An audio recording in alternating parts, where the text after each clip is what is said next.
بسم الله الرحمن الرحيم. اللهم صل على سيدنا ومولانا محمد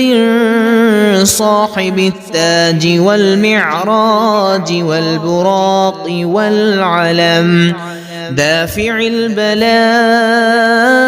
والوباء والقحط والمرض والألم، اسمه مكتوب مرفوع مشفوع منقوش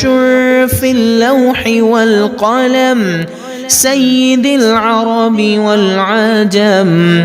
جسمه مقدس معطر مطهر منور في البيت والحرم، شمس الضحى بدر الدجى صدر العلا، نور الهدى كهف الورى مصباح الظلم،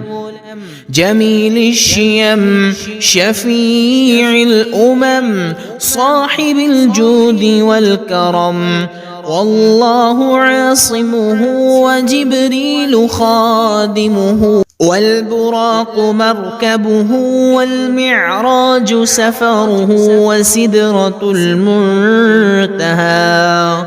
مقامه، وقاب قوسين مطلوبه، والمطلوب مقصوده، والمقصود موجود، سيد المرسلين خاتم النبيين شفيع المذنبين، أنيس الغريبين رحمة للعالمين، راحة العاشقين مراد المشتاقين، شمس العارفين سراج السالكين، مصباح المقربين محب الفقراء والغرباء والمساكين، سيد الثقلين نبي الحرمين إمام القبلتين،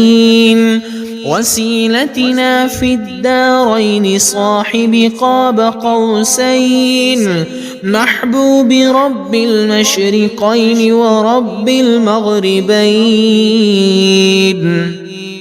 جد الحسن والحسين مولانا ومولى الثقلين أبي القاسم محمد بن عبد الله، نور من نور الله، يا أيها المشتاقون بنور جماله، صلوا عليه وآله وأصحابه وسلموا تسليما.